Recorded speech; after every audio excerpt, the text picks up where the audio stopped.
bukan orang yang biasanya suka melo-melo gitu ya Bapak Ibu. Tapi saya nggak tahu tadi pada saat kita berdoa, waktu pujian mulai dinaikkan, pada saat kita masuk di dalam penyembahan, ada hal-hal yang Tuhan taruh di dalam hati saya. Begitu kuatnya, bahkan saya rasa ada sebuah pesan yang ingin Tuhan berikan bagi kita pada sore hari, pada siang hari ini. Amin. Suara saya mungkin terlalu bergema mungkin ya. Boleh nanti tolong dicek ya tim sound. Oke, kita lihat di dalam 1 Petrus 1, 1 Petrus 1 ayat yang ketiga sampai dengan seterusnya. 1 Petrus 1,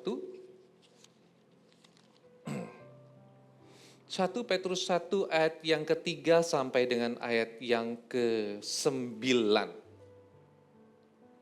Oke, ayat ke-9.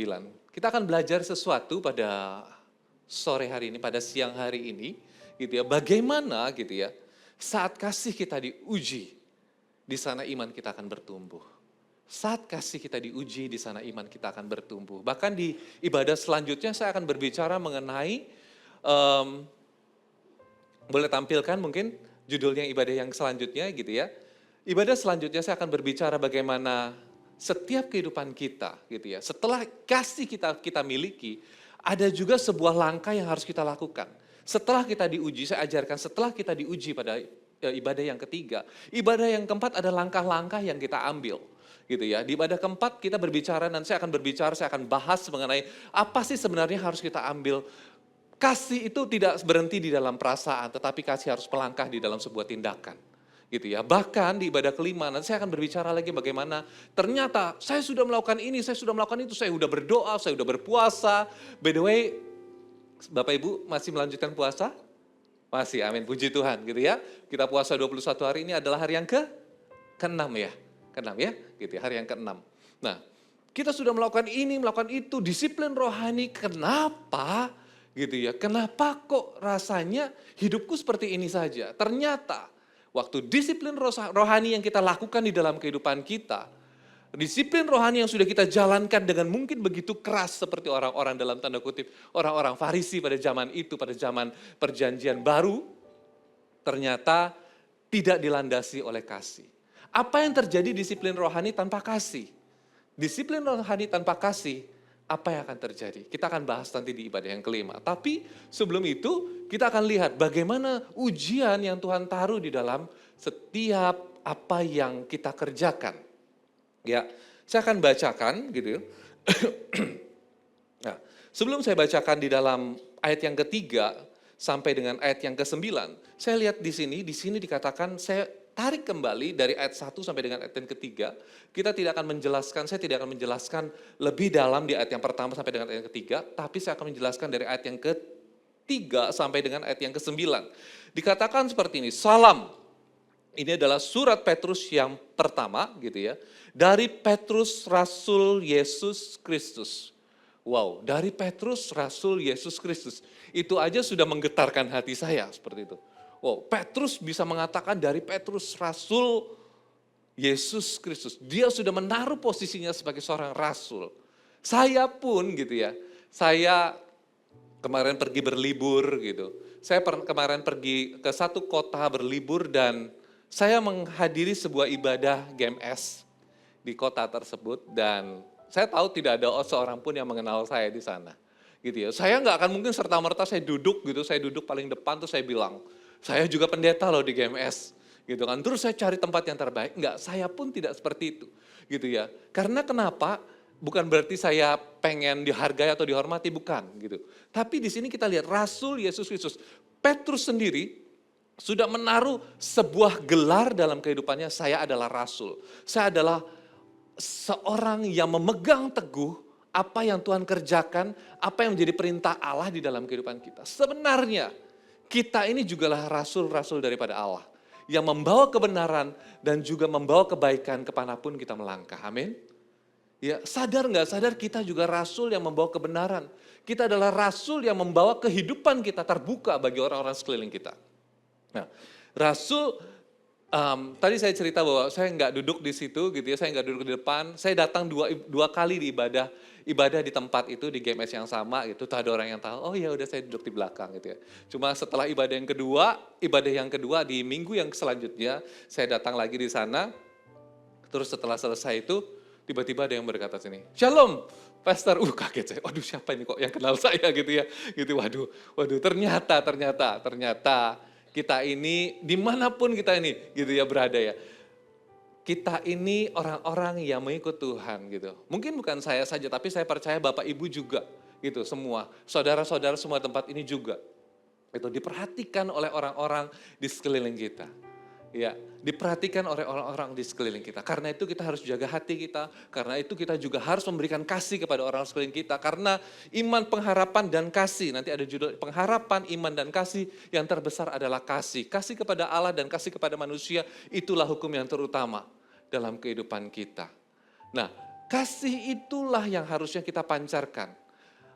Apakah kita ini punya jabatan atau tidak punya jabatan di gereja? Apakah kita ini punya jabatan atau tidak punya jabatan? Punya kedudukan atau tidak punya kedudukan di dalam perusahaan kita, di dalam pekerjaan kita, mungkin di dalam bisnis kita, mungkin di dalam karir kita.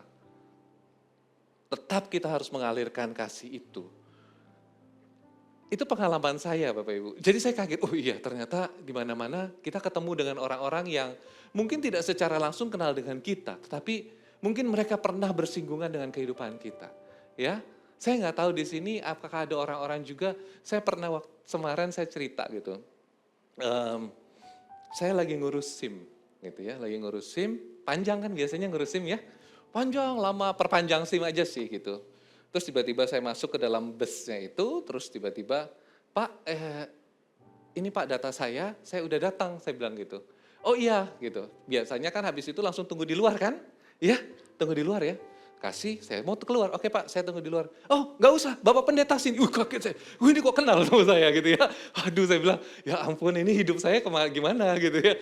Waduh, saya bilang, bukan saya saja tapi saya percaya kita semua di tempat ini diperhatikan bukan hanya oleh Allah tapi juga diperhatikan oleh sesama. Amin. Ya.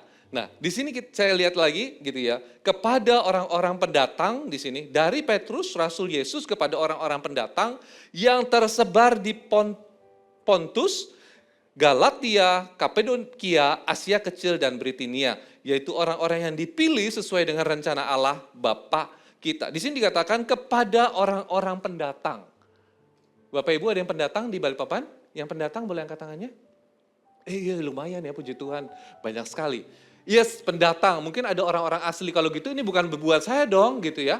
Bukan buat saya ini buat orang-orang. Enggak. Kita ini secara fisik kita memang pendatang di kota ini. Tetapi secara rohani kita ini pendatang atas dunia ini. Kita ini bukan penduduk dunia sebenarnya. Kita ini adalah penduduk surga seharusnya. Tetapi kita adalah orang-orang sebagai pendatang di dunia ini sementara saja. Hidup kita cuma sementara di dalam dunia ini. Karena itu kita dikatakan di sini untuk orang-orang pendatang gitu ya. Dikatakan di sini yaitu orang-orang yang dipilih Allah. Kita adalah orang-orang yang dipilih Tuhan. Sesuai dengan rencana Allah Bapa kita yang dikuduskan oleh Roh supaya taat kepada Yesus Kristus dan menerima percikan darahnya, kiranya kasih karunia dan damai sejahtera makin melimpah atas kamu. Nah, awal tahun mungkin sering sekali ada dua hal yang terjadi dalam kehidupan kita sekaligus ya. Ada harapan yang baru, tapi juga ada kenyataan yang belum berubah. Harapan yang baru awal tahun, harapannya pasti banyak tuh, ya kan? Tapi kenyataannya belum banyak yang berubah di awal tahun ini. Nah, mungkin kita sudah sering berdoa akan hal-hal itu. Tapi masalah baru, masalah lama masih muncul, bahkan ada hubungan-hubungan yang belum pulih, ada juga mungkin pergumulan yang belum selesai. Mungkin di titik ini gitu ya, kita bertanya, Tuhan awal tahun nih, kok kayaknya nggak ada titik cerah ya dalam kehidupan saya. Apakah ini menjadi pertanyaan yang melemahkan kita? Seharusnya enggak seperti itu, karena itu adalah tandanya iman kita sedang bertumbuh. Ya. Hari ini kita belajar sesuatu hal yang penting dari 1 Petrus ini, ya. kasih yang sejati tidak berhenti ketika diuji, karena disitulah sebenarnya iman kita itu dibentuk. Kita lihat, saya lanjutkan lagi dari ayat yang ketiga sampai dengan ayat yang ke-9, terus kita akan bahas bersama. Pengharapan, iman, dan kasih, judul berikutnya. Ayat yang ketiga, terpujilah Allah Bapa Tuhan kita Yesus Kristus, yang karena rahmat yang besar, Ia telah melahirkan kita kembali oleh kebangkitan Yesus Kristus dari antara orang mati kepada suatu hidup yang penuh pengharapan. Oke, kita akan baca bersama dari ayat yang keempat sampai dengan ayat yang ke-9. Siap? Oke, dari ayat yang keempat kita akan baca bersama. 3, 2, 1. Untuk menerima suatu bagian yang tidak dapat binasa, yang tidak dapat tercemar dan tidak dapat layu, yang tersimpan di surga bagi kamu, yaitu kamu yang dipelihara dalam kekuatan Allah karena imanmu, sementara kamu menantikan keselamatan yang telah tersedia untuk dinyatakan pada zaman akhir. Ayat 6 bersama.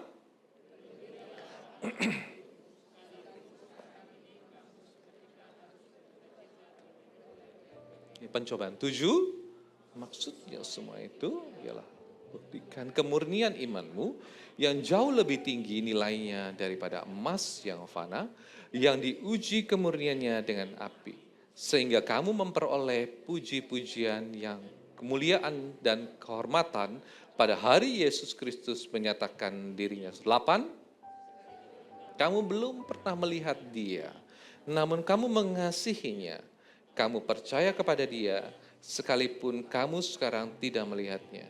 Kamu bergembira karena sukacita yang mulia, yang tidak terkatakan. Ayat ke-9 bersama.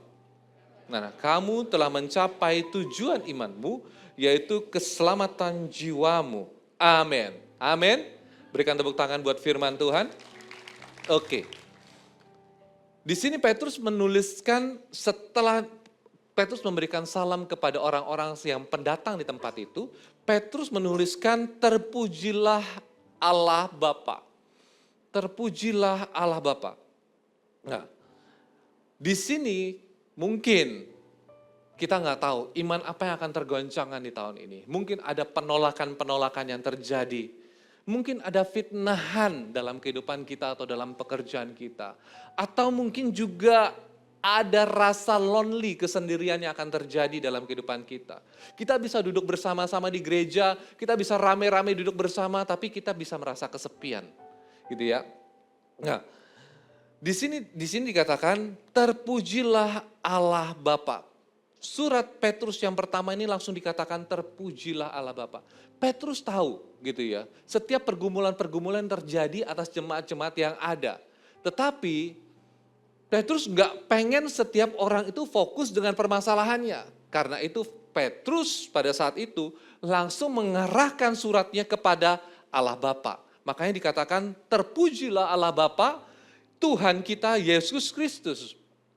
Di sini arahnya kehidupan kita, kemana arah kehidupan kita pergi, itu akan menentukan kemana arah kita hidup.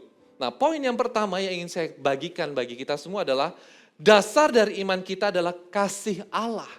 Dasar dari iman kita adalah kasih Allah, bukan hasil usaha kita. Ya, makanya di sini dikatakan terpujilah Allah Bapa Tuhan kita Yesus Kristus, yang karena kasih rahmat-Nya yang besar telah melahirkan kita kembali oleh kebangkitan Yesus Kristus dari antara orang mati kepada suatu kehidupan yang penuh pengharapan. Iman kita tidak mulai dari usaha kita, tetapi iman kita itu merupakan sebuah, kasih kita itu adalah sebuah anugerah yang terjadi dalam kehidupan kita. Nah, ujian bukan syarat supaya kita itu dikasih Allah. Tetapi ujian datang karena kita sudah menjadi miliknya. Karena kita sudah menjadi milik Allah, kita diberikan sebuah ujian. Supaya apa? Supaya kasih kita kepada Allah juga makin bertumbuh, supaya iman kita waktu ditekan akan terus berbuah-buah. Nah, kalau kita lihat sebagai seorang papa gitu ya, sebagai seorang papa, saya ini pasti juga mengasihi anak saya. Nah, anak saya mau dia fail, mau dia gagal seperti apapun, saya tetap mengasihinya. Bukan berarti dia berhasil, baru dia saya kasihi. Tetapi apapun yang terjadi di dalam kehidupannya, saya akan terus berusaha menemaninya. Nah, kalau kita lihat gitu ya, suatu hari saya pernah ngajarin anak saya naik sepeda. Gitu, anak saya naik sepeda, terus habis itu ya kita tahu lah naik sepeda itu pertama kali pasti jatuh gitu ya. Jatuh lagi. Saya nggak ngomong sama anak saya yang cowok itu, saya ngomong gini, wah gitu aja nggak bisa. Papa lo sekali naik sepeda langsung bisa. Goblok kamu, dalam tanda kutip, sorry. Goblok kamu gitu ya kan. Gak mungkin seperti itu Bapak Ibu. Ya kan, saya nggak mungkin ngomong seperti itu kepada anak saya. Walaupun waktu saya mulai mengajari dia naik sepeda gitu ya. Saya tuntun dia gitu, Waktu saya lepas dia, udah mulai laju kan, ya laju. Terus tiba-tiba nabrak tong sampah sampai masuk di dalam tong sampah. Saya bilang, saya ketawa gitu ya. Tapi bukan berarti saya juga bilang, oh kamu itu kok nggak bisa sih, nggak bisa naik sepeda, nggak usah naik sepeda lah. Karena kamu nggak bisa naik sepeda, papa nggak sayang sama kamu. Enggak juga gitu. Ya, tetap saja saya akan jaga, saya bersihkan dia gitu, dia nangis gitu. Mau coba lagi? Mau? Ya udah, papa bantu lagi. Nah, kalau kita lihat, anak saya tidak perlu membuktikan bahwa dia berhasil, baru saya mengasihi. Seperti itu juga dalam kehidupan kita. Ya, kita nggak perlu membuktikan sesuatu kepada Allah kita. Tuhan sudah mengasihi kita, amin. Boleh nggak ngomong pada kanan kirinya sekali lagi, Tuhan sudah mengasihimu. Ya, kita tidak diuji untuk membuktikan diri kita layak, tetapi karena kita sudah dikasihi. Saya lanjutkan lagi. Untuk menerima, ayat keempat, untuk menerima suatu bagian yang tidak dapat binasa, yang tidak dapat cemar, dan tidak dapat layu, yang tersimpan di surga bagi kamu, yaitu kamu yang dipelihara dalam kekuatan Allah. Karena imanmu sementara, kamu menantikan keselamatan yang telah tersedia, dinyatakan pada zaman akhir. Ujian itu terkadang juga bukan hanya datang dari keadaan-keadaan di sekeliling kita. Ya, kalau kita lihat di ayat yang selanjutnya, bergembiralah akan hal ini sekalipun sekarang ini gitu ya. Kamu seketika juga harus berduka cita oleh berbagai-bagai pencobaan. Mungkin di awal tahun Januari aja udah mulai mengalami pencobaan-pencobaan. Ada mungkin di Januari ini mungkin sudah mengalami tekanan-tekanan. Saya nggak tahu apa yang terjadi di antara kehidupan Bapak Ibu semua. Tapi mungkin saja ada hal-hal orang-orang yang, waduh, Januari aja udah begini, apalagi nanti Juni, apalagi nanti November, apalagi nanti Desember. Di sini dikatakan bergembiralah. Gampang Pak ngomongnya bergembira gitu ya. Ya kan? Ada masalah emang gampang bisa tersenyum. Gitu. Nah, tapi by the way gitu ya, kita ini secara penelitian gitu ya, kalau kita tertawa nggak usah lama-lama ya, tertawanya jangan lama-lama sejam gitu, itu orang gila gitu ya. Tertawanya nggak usah lama-lama, beberapa menit saja itu ya. Ternyata ada hormon-hormon yang terjadi di dalam diri kita, di dalam tubuh kita. Bahkan kalau Bapak Ibu pernah lihat stand up comedy, itu ada orang-orang yang di depan tuh dibayar untuk tertawa. Supaya apa? Supaya di belakangnya ikut tertawa gitu loh. Beneran Bapak Ibu. Saya pernah mempelajari skrip-skrip stand up comedy, biasa aja kok saya bilang, biasa aja gitu ya. Tapi ternyata mereka memang ada orang yang dibayar untuk tertawa gitu ya. Supaya setiap orang-orang itu kayaknya ternyata kegembiraan kita itu juga bisa menular loh buat orang-orang sekeliling kita. Iya kan? Amin. Amin. Coba Bapak gitu, ya kan, dapat undian gitu, dapat undian banyak, terus habis itu Bapak terus ngomong sama istrinya gitu kan, kamu mau beli apa? Saya belikan semuanya gitu, ikut senang kan? Ikut senang gitu ya, amin ibu-ibu? Ya, ya kan ikut senang gitu, ada happy apa? Karena itu daripada kita menularkan kesedihan ataupun kekecewaan, atau ada juga orang-orang yang mungkin menularkan toksiknya gitu ya. Lebih baik kita menularkan kegembiraan bagi orang-orang sekeliling kita. Ya, saya pernah dengar seorang berkata seperti ini, gak usahlah temenan sama dia, gak usahlah ngobrol, gak usahlah ngajak si ini, gak usahlah ngajak si A, gak usah ngajak si B. Kenapa saya tanya, kenapa nggak usah ngajak dia? Iya, setiap kali diajak isinya ngomel terus, isinya ngomel terus. Kita mau happy-happy, isinya ngomel terus. Ya akhirnya jadi semuanya jadi nggak enak. Semuanya jadinya rasanya mau happy tapi jadinya tertekan begitu. Buat apa? Karena itu mari kita mulai sekali lagi sadar bahwa ternyata sukacita itu bisa menular. Amin. Ya, sukacita itu bisa. Nah, poin yang kedua yang kita bisa pelajari adalah di sini dikatakan, bergembiralah akan hal itu sekalipun sekarang ini kamu dan seketika kami harus berduka cita oleh berbagai-bagai pencobaan. Oleh berbagai-bagai pencobaan. Kita sering menguji, kita sering melihat bahwa mungkin pencobaan yang terjadi dalam diri kita itu masalah ekonomi mungkin. Masalah kesehatan mungkin. Atau masalah apa lagi? Masalah masa depan, ini gimana nih? Ya, masalah pekerjaan, masalah karir mungkin. Ya, tapi ujian yang terbesar itu kadang-kadang datangnya lewat pasangan. Amin? Enggak ya? Enggak ya? Aman aja pasangannya.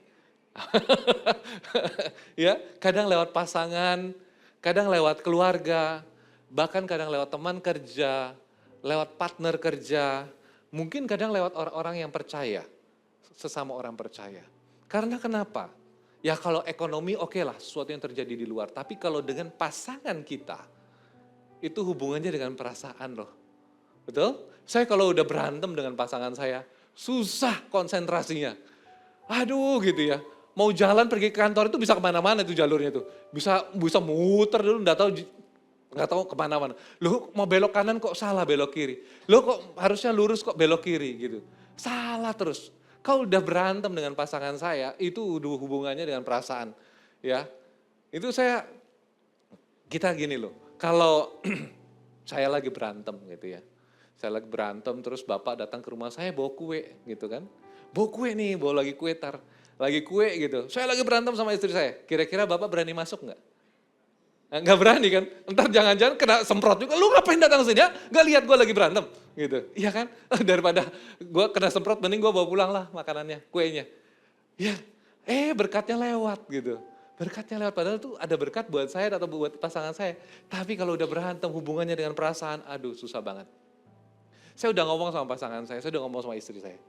Kalau kita berantem itu ya, saya tuh gak bisa konsen loh, gitu ya. Wah, kalau udah urusan kerjaan oke lah, pusing-pusing di kantor oke lah gitu ya. Pulang saya masih bisa senyum. Tapi kalau saya berantem di rumah, ke kantor saya nggak bisa senyum, saya bilang gitu. Ya mau ketemu orang merengut aja seharian. Ya, makanya saya bilang oke lah, ayo kita kalau sebelum ini yuk kita selesaikan dulu. Ya, kita selesaikan apa yang terjadi. Nah, karena ya mungkin ada hal-hal yang terjadi di kita gitu ya, Tuhan izinkan. Ya bukan berarti kalau tiap hari berantem Tuhan izinkan, enggak juga gitu ya. Kalau tiap hari berantem ya bertobat, bukannya Tuhan izinkan. Tuhan enggak mengizinkan kita berantem, cuma kalau terjadi perselisihan, saya udah lama banget juga berbeda pendapat dengan pasangan saya, sesekali lah. Tapi sekarang kita udah mulai lebih sabar gitu ya. Kalau dulu dia ngomong apa, saya ngomong apa, dia ngomong apa, saya ngomong apa gitu. Saya reaktif di sana. Nah, terkadang Tuhan kadang-kadang memakai relasi dalam hubungan kita untuk memurnikan kita loh. Ya, Tuhan sering memakai relasi-relasi yang sulit dalam kehidupan kita. Mungkin di dalam pelayanan terjadi gesekan. Ya, mungkin di dalam pekerjaan. Kalau di dalam pekerjaan mungkin terjadi gesekan, ya oke lah. Tapi di dalam pelayanan kadang-kadang itu lebih dalam loh. Ya, karena di sini kan kita nggak bisa pindah kerja kan nggak mungkin. Kalau di sini kan pindah gereja, aduh gimana rasanya pindah gereja gitu kan ya. Apa yang terjadi dengan saya karena saya pindah dari panggilan ini. Saya pindah dari apa yang Tuhan kerjakan dalam visi di kehidupan saya. Nah, dan sebenarnya masalah yang terbesar bukan dari sikap orang terhadap diri kita. Kita nggak bisa kendalikan itu. Tapi dari respon hati kita. Masalah yang terbesar adalah dari respon hati kita. Saya juga nggak bisa mengendalikan istri saya karena di luar tubuh saya. Walaupun Tuhan berkata dua menjadi satu adalah satu gitu ya. Tapi saya nggak bisa mengendalikan perasaannya, saya nggak bisa mengendalikan perkataannya. Yang bisa saya kendalikan adalah hati saya dan respon saya. Nah, itu menjadi sebuah yang mungkin nggak mudah bagi kita. Tetapi hubungan yang mungkin terjadi, relasi-relasi yang mungkin terjadi gesekan dan sulit, itu ternyata menciptakan karakter. Ya, tidak menciptakan karakter, tapi menyingkapkan karakter. Maksudnya apa? Ya, maksudnya seperti ini. Bapak Ibu tahu serbuk kopi? Kopi tahu ya, serbuk kopi gitu ya. Serbuk kopi itu kalau dikasih air panas dengan titik didih yang tepat. Titik didihnya berapa? 90 kurang lebih? 90 ya, 90 something gitu. 90 derajat titik didih, air panas dikasih. Tiba-tiba dari serbuk kopi itu keluar harum kopi. Kadang-kadang keluar harum yang berbeda. Ada yang harum bunga, ada harum buah gitu ya. Di titik didih tertentu, dia akan menghasilkan harum kopi. Apakah karena ada air panas itu baru kopi itu baru mengeluarkan, baru menciptakan rasa bau itu? Enggak. Bau itu sudah ada di dalam kopinya. Tapi pada saat air panas itu dikasih, gitu ya, itu baru mengeluarkan apa yang terjadi, apa yang reaksinya terjadi di dalam kopi itu. Nah, menyingkapkan sebuah hal, menyingkapkan harum yang ada di dalam kopi itu. Nangkap Bapak Ibu? Jadi kopi itu kalau dicium gini, belum tentu kadang-kadang kelihatan harumnya, kelihatan bau buahnya, bau bunganya. Tapi waktu pada saat kopi itu diseduh gitu ya, itu akan mengeluarkan. Dia tidak menciptakan sesuatu yang baru di dalamnya. Tetapi sesuatu itu sudah ada dan dia hanya memanifestasikan akan bau itu, akan harum itu. Nah, itu menyingkapkan juga sesuatu dalam karakter kita.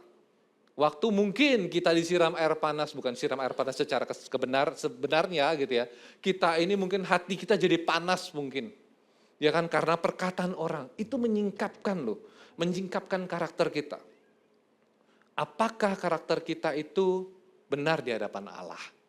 Nah, karena kenapa? Karena Tuhan lebih tertarik untuk membentuk hati kita daripada mengubahkan orang lain. Ya, Tuhan ubahkan dia, Tuhan ubahkan si ini, Tuhan ubahkan si itu. Yang Tuhan inginkan, yang kamu dulu yang harus terus berubah. Yang harus berubah adalah kita dulu, gitu loh.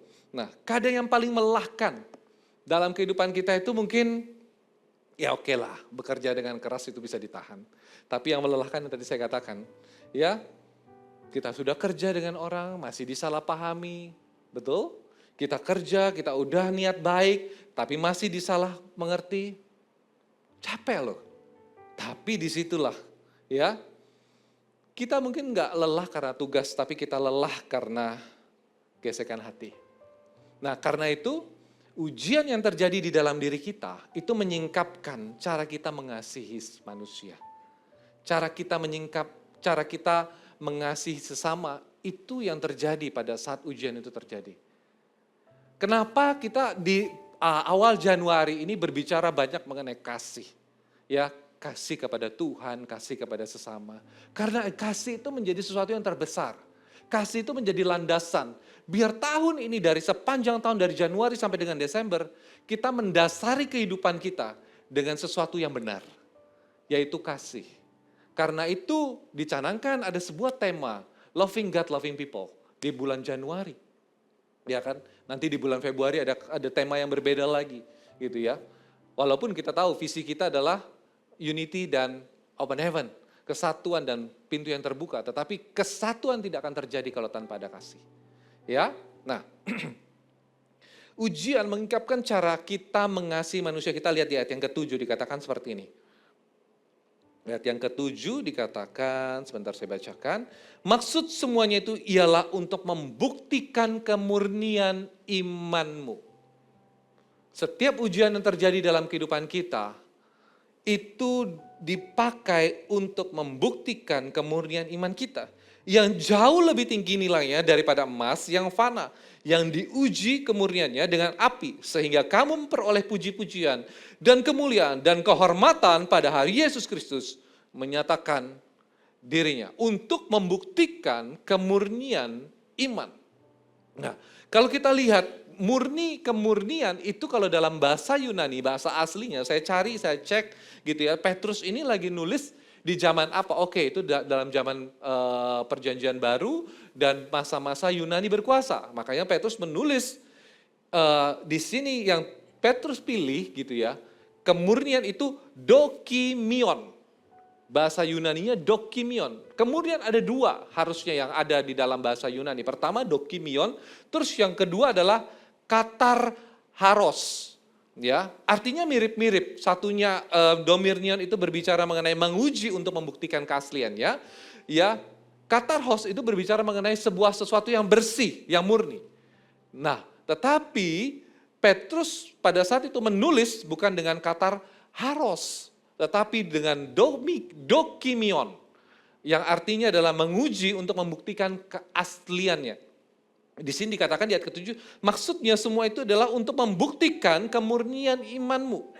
Ya, Petrus memilih untuk dokimion karena ingin menekankan ini, kemurnian yang lahir dari proses, bukan dari zona nyaman. Nah, emas itu saya pernah diberikan kesempatan untuk melihat sebuah pengolahan emas. Teman saya mengirimkan emas mentah gitu ya. Dan saya diizinkan untuk masuk di dalam sebuah tempat di mana emas itu dipanaskan, diapikan gitu sehingga dengan derajat yang begitu saya lihat, emas itu sampai merah akhirnya meleleh gitu ya. Itu pertama waktu saya membawa emas mentah itu, ya oke lah, tapi harganya nggak bagus. Karena kenapa? Tempat itu mengatakan, pemurnian itu mengatakan, ini masih ada campuran peraknya, ini masih ada campuran kotornya, ini masih ada campuran tembaganya, masih banyak campuran-campurannya. Jadi tidak begitu berharga. Oke, bagaimana supaya itu berharga? Oke, kalau gitu kasih saya emasnya, dia bilang, terus kita akan lakukan sebuah proses. Saya pikir saya tidak diizinkan masuk, tapi ternyata, ayo kamu masuk ke sini aja. Boleh kau lihat, puji Tuhan saya bisa diberikan kesempatan untuk melihat proses itu. Gitu. Dia proses dengan begitu panasnya sampai merah gitu ya. Saya pikir udah cukup merahnya. Enggak, waktu dia mulai merah, dia mulai melebur menjadi sebuah leburan cairan gitu. Terus akhirnya, terurai satu-satu. Ada yang kotor, disaring gitu ya. Ada yang hal-hal itu dipisah-pisahkan. Nah, emas itu kalau belum dibakar, itu belum terbukti. Bisa jadi dia bilang, ini kelihatannya sama kuningnya nih, tembaga juga kuning, ya kan? Kuningnya juga kuning. Ini campurannya seberapa banyak kuningan dan tembaganya?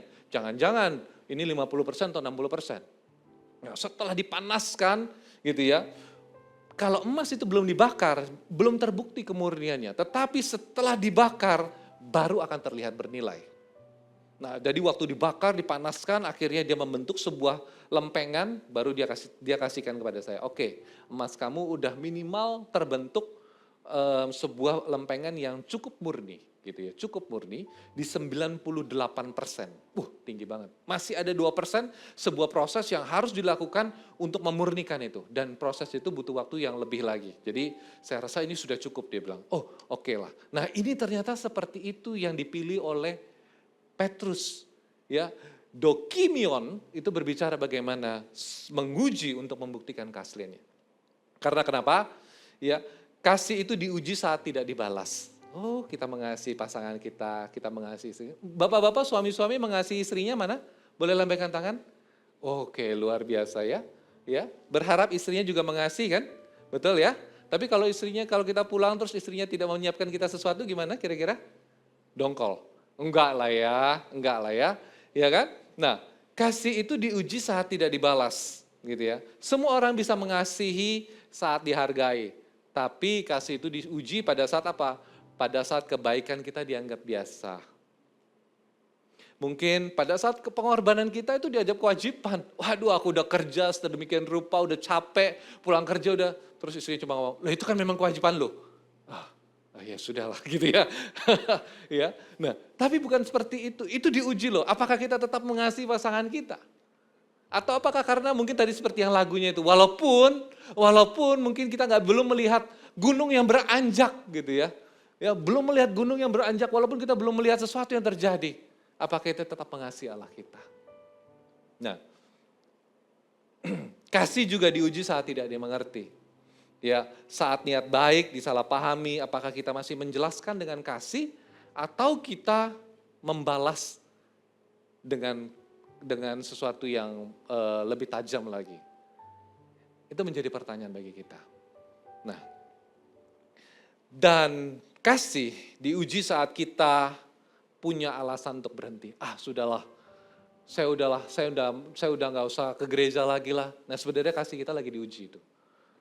Saya udahlah nggak usah melanjutkan lagi lah hubungan inilah. Itu sebenarnya kasihnya lagi diuji. Saya udahlah nggak mau lagi lah temenan dengan orang itulah. Sebenarnya kasih kita lagi diuji sama Allah.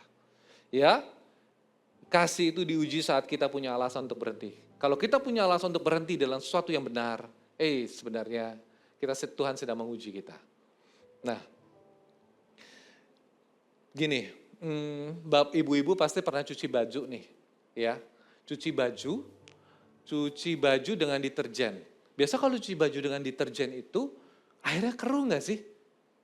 Keruh ya? Keruh dulu kan gitu ya. Ya saya cuci baju, kadang saya cuci sesuatu juga, cuci sesuatu sendiri gitu. Akhirnya kok keruh gitu. Loh, ini kenapa deterjennya kotor atau gimana gitu? Enggak. Ya, deterjen itu membuat air menjadi keruh karena apa? Karena kotoran-kotoran yang di baju itu keluar. Betul? Ya, kotoran-kotoran yang di baju itu keluar gitu sehingga kotoran yang selama ini menempel di baju gitu, itu keluar karena deterjen. Bukan karena deterjennya kotor. Nah, kita juga seperti itu. Pada saat kita mulai diuji sebenarnya Tuhan memberikan sebuah deterjen dalam kehidupan kita. Mungkin kelihatannya kehidupan kita sekarang ini jadinya kok kayak tambah ndak karuan nih pada saat diuji nih. Aduh Tuhan, hidupku kok kayak begini ya. Pada saat diuji kok rasanya nggak enak semua. Kok kelihatannya segala sesuatunya salah. Segala sesuatunya itu udah benar. Tapi itulah yang Tuhan ingin kerjakan. Jangan-jangan ada ego yang ada di dalam diri kita masih. Jangan-jangan masih ada ketakutan.